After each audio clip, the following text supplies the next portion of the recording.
आज का हमारा टॉपिक है कोलिनोमिमेटिक।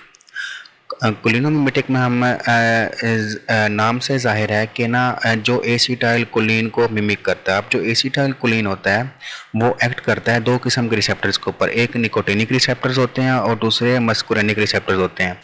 अब इन्हीं रिसेप्टर्स की बेसिस के ऊपर हम देखेंगे कि कौन कौन सी ड्रग्स होती हैं जो कि कोलिनोमिमेटिक होती हैं।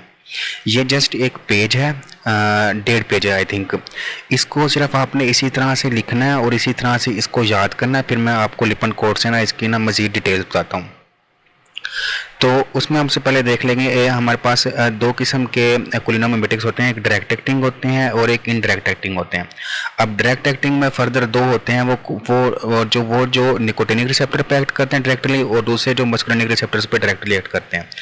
अब जो निकोटिनिक एगोनिस्ट हैं, नाम से जाहिर है कि जो निकोटिनिक रिसेप्टर्स के ऊपर एक्ट करेंगे वो उनका यूज़ क्या होगा और उनका नाम क्या होगा। एक होते हैं जो कि स्मोकिंग सिसेशन में यूज़ होते हैं और दूसरा जो कि मसल रिलैक्सेंट है।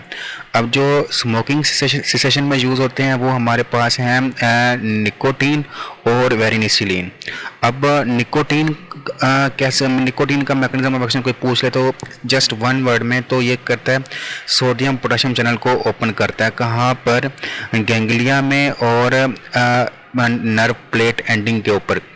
और दूसरा हमारे पास वेरिनिसिलिन है, ये पार्शियल एगोनिस्ट है निकोटिनिक रिसेप्टर्स के ऊपर। अब दूसरा हमारे पास क्या था, मसल रिलैक्सेंट था, वो हमारे पास क्या है, सक्सिनाइल कोलिन है जो कि निकोटिनिक रिसेप्टर का एगोनिस्ट है।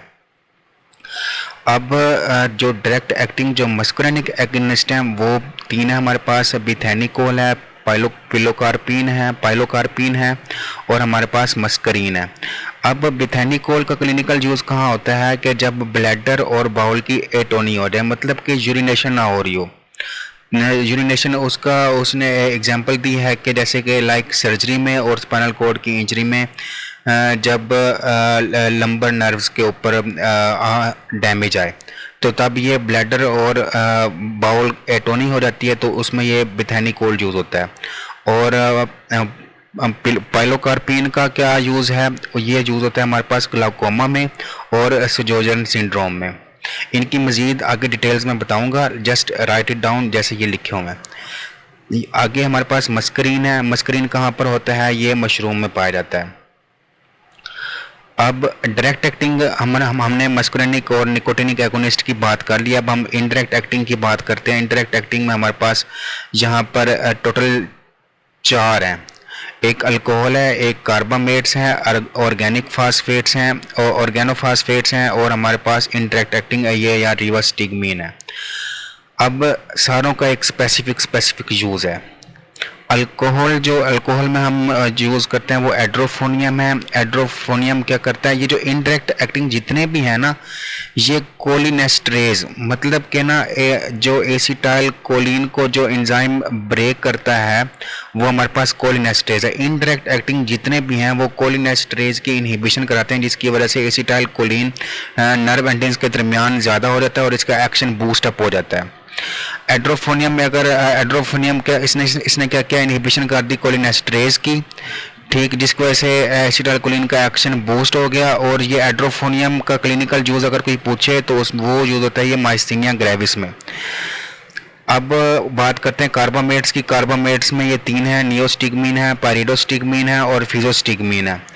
अब ये जो इनडायरेक्ट एक्टिंग है, जाहिर है कि क्या करेंगे, कोलिनेस्ट्रेज की इनहिबिशन कराएंगे। इसमें जो उसने फिजोस्टिग्मीन को यहाँ पर स्पेसिफाई किया हुआ है, ये यूज़ होता है हमारे पास एट्रोपिन पॉइजनिंग में, और एट्रोपिन पॉइजनिंग में हम इसे आईवी देते हैं। और दूसरा फिजोस्टिग्मीन का क्या यूज़ है, ये हमारे पास ग्लाउकोमा में यूज़ होती है, जो कि ड्रॉप्स में टॉपिकली हम इसे देते हैं।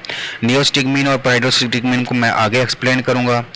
ये जस्ट एक स्केच है पूरा चैप्टर का, जो कि आपको नाम आने चाहिए शुरू में।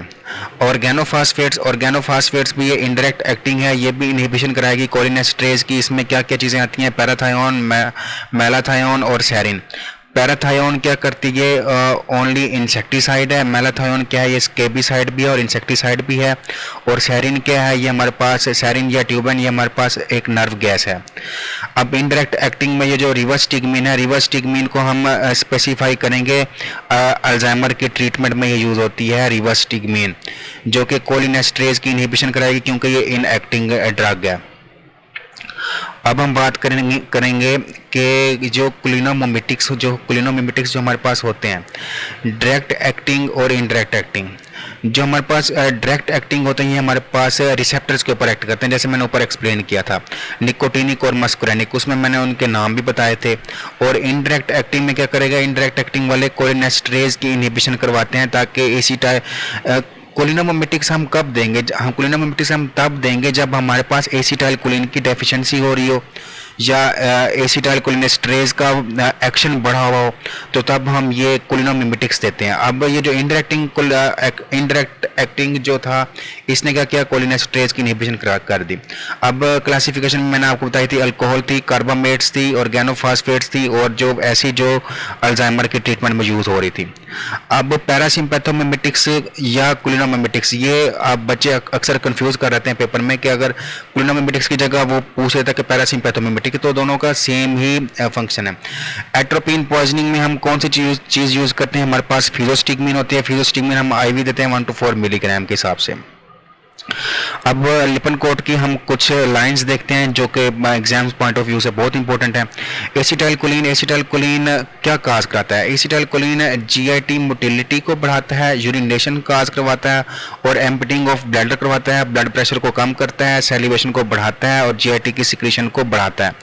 अगर एसिटाइल कोलिन की डेफिशिएंसी होगी तो ये चीज़ें उलट हुई होंगी, जीआईटी की मोटिलिटी कम हुई होगी, यूरिनेशन नहीं हो रही होगी, ब्लड एम्पटी नहीं हो रहा होगा, ब्लड प्रेशर बढ़ा हुआ होगा, सैलिवेशन कम हो रही होगी और जीआईटी की सिक्रीशंस भी कम होगी। अब सिंथेसिस ऑफ एसिटाइल कोलिन की अगर हम बात करें तो इसमें जस्ट यही अंडरलाइन कर लें लाइन कि ये synthesis of acetylcholine is inhibited by हेमिकोलिनियम।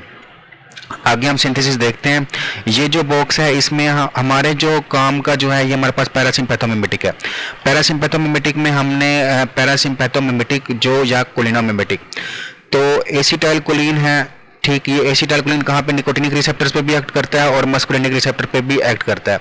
अगर हम सोमैटिक सिस्टम, ये हमारे पास ऑटोनोमिक सिस्टम था, ये हमारे पास सोमैटिक सिस्टम में हम बात करें तो एसिटाइल कोलिन कहाँ पे एक्ट करता है, निकोटिनिक रिसेप्टर्स पे, स्केलेटल मसल के ऊपर, जो के ऊपर मैंने आपको एक ड्रग बताई थी। अब स्टोरेज कहाँ पर होती है, जब इस स्टोरेज में वेजिकल के अंदर जो स्टोरेज होती है, जो मैच्योर वेजिकल होता है उसमें कौन कौन सी चीज़ें होती हैं, एक तो एसिटाइल कोलिन होगा, एडिनोसिन ट्राइफॉस्फेट होगा और प्रोटियोग्लाइकेन होगा। ये 3 वर्ड आप अंडरलाइन करके मैच्योर वेजिकल में कौन कौन सी चीज़ें होती हैं। अब रिलीज ऑफ एसिटाइल कोलिन की अगर हम बात करें तो कब रिलीज होगा, तब रिलीज होगा जब ये एक नर्व इंपल्स पहुंचेगी या voltage gated sodium channel arrive करेगा नर्व एंडिंग के ऊपर। अब बाकी का हम पोर्शन नेक्स्ट पोर्शन में देखते हैं।